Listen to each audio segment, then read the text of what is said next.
तिल चौथ या चतुर्थी की कहानी। संकष्टी गणेश चतुर्थी व्रत प्रत्येक मास के कृष्ण पक्ष की चतुर्थी को किया जाता है।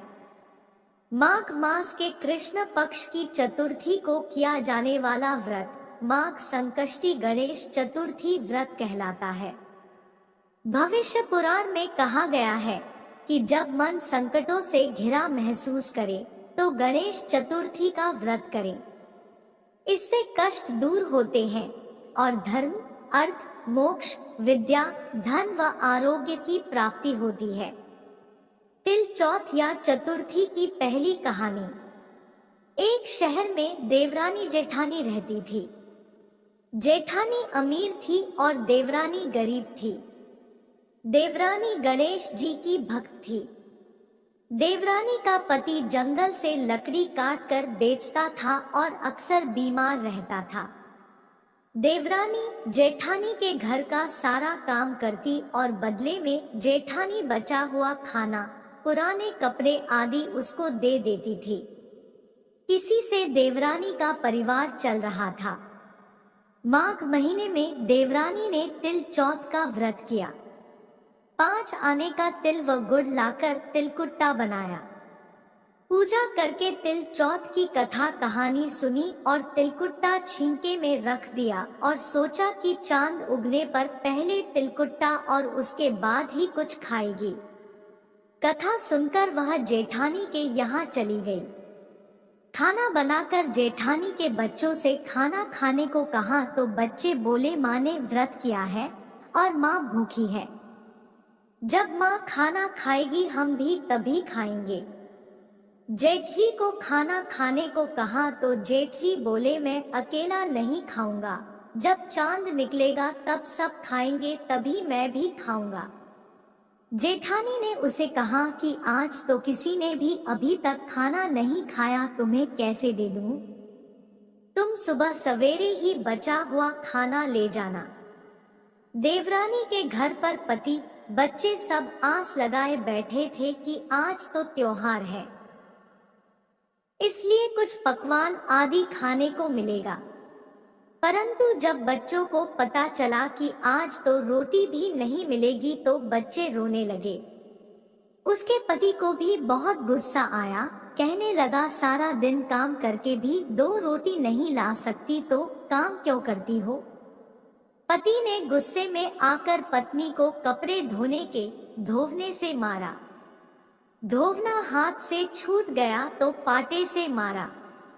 वह बेचारी गणेश जी को याद करती हुई रोते रोते पानी पीकर सो गई। उस दिन गणेश जी देवरानी के सपने में आए और कहने लगे धोवने मारी, पाटे मारी, सो रही है या जाग रही है? वह बोली कुछ सो रही हूँ, कुछ जाग रही हूँ। गणेश जी बोले भूख लगी है, कुछ खाने को दे। देवरानी बोली क्या दूं, मेरे घर में तो अन्न का एक दाना भी नहीं है।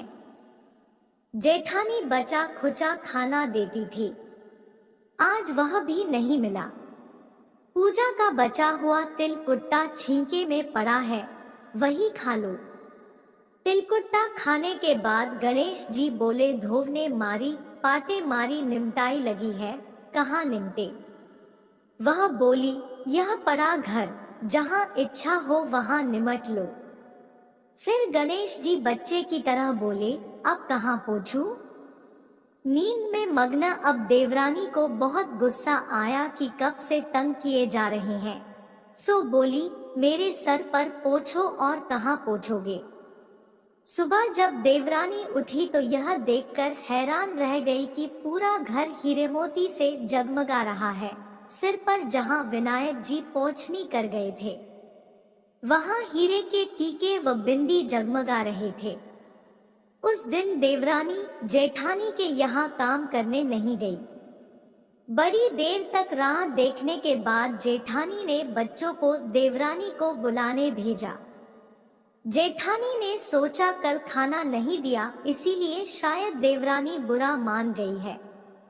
बच्चे बुलाने गए और बोले चाची चलो, माँ ने बुलाया है, सारा काम पड़ा है। देवरानी ने जवाब दिया अब उसकी जरूरत नहीं है। घर में सब भरपूर है गणेश जी के आशीष से। बच्चों ने घर जाकर माँ को बताया कि चाची का तो पूरा घर हीरे मोतियों से जगमगा रहा है। जेठानी दौड़ती हुई देवरानी के पास आई और पूछा कि यह सब हुआ कैसे।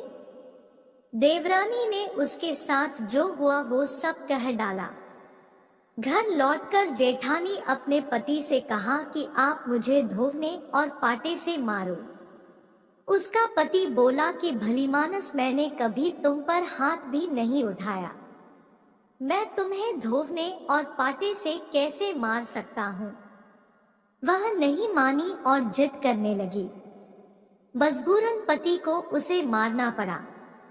उसने ढेर सारा घी डालकर चूरमा बनाया और छीके में रखकर सो गई। रात को चौथ विनायक जी सपने में आए, कहने लगे, भूख लगी है, क्या खाऊं? जेठानी ने कहा, हे गणेश जी महाराज, मेरी देवरानी के यहाँ तो आपने सूखा तिल कुट्टा खाया था, मैंने तो झरते घी का चूरमा बनाकर आपके लिए छींके में रखा है। फल और मेवे भी रखे हैं, जो चाहे खा लीजिए। बालस्वरूप गणेश जी बोले, अब निपटे कहाँ? जेठानी बोली, उसके यहाँ तो टूटी फूटी झोपड़ी थी, मेरे यहाँ तो कंचन के महल है, जहाँ चाहो निपटो। फिर गणेश जी ने पूछा, अब पोछू कहाँ?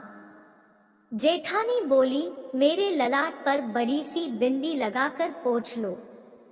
धन की भूखी जेठानी सुबह बहुत जल्दी उठ गई। सोचा घर हीरे जवाहरात से भर चुका होगा, पर देखा तो पूरे घर में गंदगी फैली हुई थी। बहुत तेज बदबू आ रही थी। उसके सिर पर भी बहुत सी गंदगी लगी हुई थी। उसने कहा, है गणेश जी महाराज, यह आपने क्या किया? मुझसे रूठे और देवरानी पर टूटे। जेठानी ने घर की सफाई करने की बहुत ही कोशिश की, परंतु गंदगी और ज्यादा फैलती गई। जेठानी के पति को मालूम चला तो वह भी बहुत गुस्सा हुआ और बोला, तेरे पास इतना सब कुछ था, फिर भी तेरा मन नहीं भरा। परेशान होकर चौथ के गणेश जी से मदद की विनती करने लगी।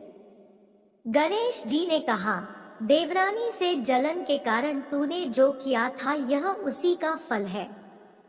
अब तू अपने धन में से आधा उसे दे देगी, तभी यह सब साफ होगा।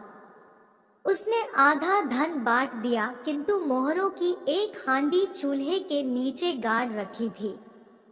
उसने सोचा किसी को पता नहीं चलेगा और उसने उस धन को नहीं बांटा। उसने कहा, है श्री गणेश जी, अब तो अपना यह बिखराव समेटो। वे बोले, पहले चूल्हे के नीचे गाड़ी हुई मोहरों की हांडी से ताक में रखी 2 सुई के भी 2 हिस्से कर।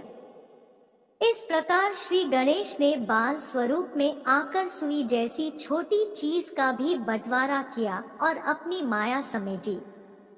हे गणेश जी महाराज, जैसी आपने देवरानी पर कृपा की वैसी सब पर करना। कहानी कहने वाले, सुनने वाले व हुंकारा भरने वाले सब पर कृपा करना। किंतु जेठानी को जैसी सजा दी वैसी किसी को मत देना। माघ संकष्टी चतुर्थी की ऋषि शर्मा ब्राह्मण की दूसरी कथा। सतयुग में हरिश्चंद्र नामक एक प्रतापी राजा हुए थे। वे सरल स्वभाव के एक सत्यनिष्ठ राजा थे। उनके शासन काल में अधर्म नाम की कोई वस्तु नहीं थी। उनके राज्य में कोई अपाहिज, दरिद्र या दुखी नहीं था। सभी लोग आधि व्याधि से रहित एवं दीर्घायु होते थे। उन्हीं के राज्य में एक ऋषि शर्मा नामक तपस्वी ब्राह्मण रहते थे। एक पुत्र प्राप्ति के बाद वे स्वर्गवासी हो गए। पुत्र का भरण पोषण उनकी पत्नी करने लगी। वह विधवा ब्राह्मणी भिक्षाटन के द्वारा पुत्र का पालन पोषण करती थी। उस ब्राह्मणी ने माघ मास की संकटा चतुर्थी का व्रत किया। वह पतिव्रता ब्राह्मणी गोबर से गणेश जी की प्रतिमा बनाकर सदैव पूजन किया करती थी। भिक्षाटन के द्वारा ही उसने पूर्वोक्त रीति से तिल के 10 लड्डू बनाए। इसी बीच उसका पुत्र गणेश जी की मूर्ति अपने गले में बांधकर स्वेच्छा से खेलने के लिए बाहर चला गया। तब एक नर पिशाच कुम्हार ने उस ब्राह्मणी के 5 वर्षीय बालक को जबरन पकड़कर अपने आवा में छोड़कर मिट्टी के बर्तनों को पकाने के लिए उसमें आग लगा दी। इधर उसकी माता अपने बच्चों को ढूंढने लगी। उसे न पाकर वह बड़ी व्याकुल हुई। वह ब्राह्मणी विलाप करती हुई गणेश जी की प्रार्थना करने लगी। हे गणेश जी, आप इस दुखिनी की रक्षा कीजिए। मैं पुत्र के वियोग में व्यथित हूँ। आप मेरी रक्षा कीजिए। वह ब्राह्मण इसी प्रकार आधी रात तक विलाप करती रही। प्रातःकाल होने पर कुम्हार अपने पके हुए बर्तनों को देखने के लिए आया। जब उसने आवा खोल के देखा तो उसमें जांग भर पानी जमा हुआ पाया, और इससे भी अधिक आश्चर्य उसे तब हुआ जब उसमें बैठे एवं खेलते हुए बालक को देखा। ऐसी अद्भुत घटना देखकर वह भयवश कांपने लगा और इस बात की सूचना उसने राज दरबार में दी। उसने राज्य सभा में अपने कुकृत्य का वर्णन किया। कुम्हार ने कहा, हे महाराज हरिश्चंद्र, मैं अपने दुष्कर्म के लिए वध योग्य हूँ। उसने आगे कहा, है महाराज, कन्या के विवाह के लिए मैंने कई बार मिट्टी के बर्तन पकाने के लिए आवा लगाया, परंतु मेरे बर्तन कभी नहीं पके और सदैव कच्चे रह गए। तब मैंने भयभीत होकर एक तांत्रिक से इसका कारण पूछा। उसने कहा कि चुपचाप किसी लड़के की तुम बलि चढ़ा दो, तुम्हारा आवा पाक जाएगा। मैंने सोचा कि मैं किसके बालक की बलि दूं? जिसके बालक की बलि दूंगा वह मुझे जीवित नहीं छोड़ेगा। इसी भय से, है महाराज, मैंने दृढ़ निश्चय किया कि इसे ही बैठाकर आग लगा दूंगा। मैंने अपनी पत्नी से परामर्श किया कि ऋषि शर्मा ब्राह्मण मृत हो गए हैं। उनकी विधवा पत्नी भीख मांगकर अपना गुजारा करती है। वह लड़के को लेकर क्या करेगी? मैं यदि उसके पुत्र की बलि दे दूं तो मेरे बर्तन पक जाएंगे। मैं इस जघन्य कर्म को करके रात में निश्चिंत होकर सो गया। प्रातः जब मैंने आमवा खोलकर देखा तो क्या देखता हूँ कि उस लड़के को मैंने जिस स्थिति में बैठा कर गया था वह उसी तरह निर्भय भाव से बैठा है और उसमें जांग भर पानी भरा हुआ है। इस भयावह दृश्य से मैं कांप उठा और इसकी सूचना देने आपके पास आया हूँ। कुम्हार की बात सुनकर राजा बहुत ही विस्मित हुए और उस लड़के को देखने आए। बालक को प्रसन्नता पूर्वक खेलते देखकर मंत्री से राजा ने कहा कि यह क्या बात है? यह किसका लड़का है? इस बात का पता लगाएं। इस आवे में जांग भर जल कहां से आया? इसमें कमल के फूल कहां से खिल गए? इस दरिद्र कुम्हार के आंवे में हरी हरी धूप कहां से उग गई? बालक को न तो आग की जलन हुई न तो इसे भूख प्यास ही है। यह आवे में भी वैसा ही खेल रहा है, मानो अपने घर में खेल रहा हो।